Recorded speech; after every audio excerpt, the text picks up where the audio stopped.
So కాబట్టి మనకి ఏంటంటే 2025లో మనకి పెద్దగా రిటర్న్స్ కనిపించట్లేదు. లాస్ట్ 1 ఇయర్ నుంచి రిటర్న్స్ అనేవి మనకి చాలా తగ్గుముఖం పట్టాయి. సో 2026లో మనం ఒక 3 టైమ్స్ ఓ 2 టైమ్స్ చూడగలుగుతాం. All time high market cross అవుతుంది. మళ్ళీ 2027 వచ్చేసరికల్లా మళ్ళీ గతంలో లాగానే అట్లీస్ట్ 20 టైమ్స్ ఆర్ 30 టైమ్స్ మనం ఆల్ టైమ్ హై చూడగలుగుతాం. సో కాబట్టి ఎప్పుడైనా చూడండి 2 డౌన్ మార్కెట్స్ తర్వాత ఒక బుల్ మార్కెట్ అవడం అనేది సహజం. సో ఇప్పుడు ఆల్రెడీ మనం 1.5 ఇయర్ నుంచి ఒక డౌన్ మార్కెట్లోనే ఉన్నాం కాబట్టి నెక్స్ట్ రాబోయే 1.5 ఇయర్ కూడా ఒక మంచి బుల్ మార్కెట్ చూడగలుగుతాం. సో కాబట్టి మనం చెప్పేది ఏంటంటే ఇన్వెస్టర్స్కి ప్యానిక్ అవ్వకండి. ఎప్పుడు ఇట్లాగా ఉంటుంది మార్కెట్, అప్ అండ్ డౌన్స్ సహజంగానే ఉంటాయి. సో ఇప్పుడు కనుక ఎవరైతే ఇన్వెస్ట్మెంట్ చేస్తారో లంసమ్గా ఇన్వెస్ట్మెంట్ చేస్తారో, ఎస్ఐపి కాదు లంసమ్గా ఇన్వెస్ట్మెంట్ చేస్తారో అది 1 lakh కావచ్చు, 5 lakhs కావచ్చు, 10 lakhs కావచ్చు, 50 lakhs కావచ్చు, 1 crore కావచ్చు.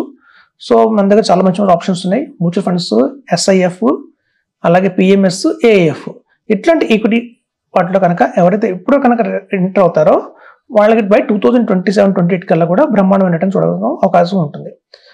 గతంలో పెట్టామండి అన్న వాళ్ళందరూ కొంచెం టాపప్ చేయండి. సో ఇది ఒక రైట్ టైం మనం ఒక టాపప్ చేయడానికి మార్కెట్లోకి మళ్ళీ ఎంటర్ అవడానికి. మనం చూడండి లాస్ట్ 6 months నుంచి కూడా మార్కెట్ పెరుగుతుంది అనుకున్న వాళ్ళం కాస్త చిన్న టారిఫ్ కారణం వల్ల కానీ ఏదో సమ్ అదర్ రీజన్ వల్ల మార్కెట్ మళ్ళీ పట్టడం జరుగుతుంది. సో ఇప్పుడు కూడా ఇంకా FIs బాగా రాలేదండి, ఇండియాలోకి వస్తారు రాబోయే రోజుల్లో. కాబట్టి 2027-2028 టార్గెట్ పెట్టుకోండి షార్ట్ టర్మ్ వాళ్ళందరూ కూడా. ఇప్పుడు కనుక మార్కెట్లో మీరు ఎక్కువ మొత్తంలో ఇన్వెస్ట్మెంట్ చేస్తే టాప్అప్ రూపంలో కావచ్చు లేదా ఫ్రెష్గా కావచ్చు ఇన్వెస్ట్మెంట్ చేస్తే మీకు బై 2027-28 కల్లా కూడా మంచి రిటర్న్ అయితే మనం పార్టిసిపేట్ చేసిన అవుతాం బుల్ రన్లో. అలాగే అధిక లాభాలు అయితే పొందగలుగుతాం చెప్తాను. Thank you.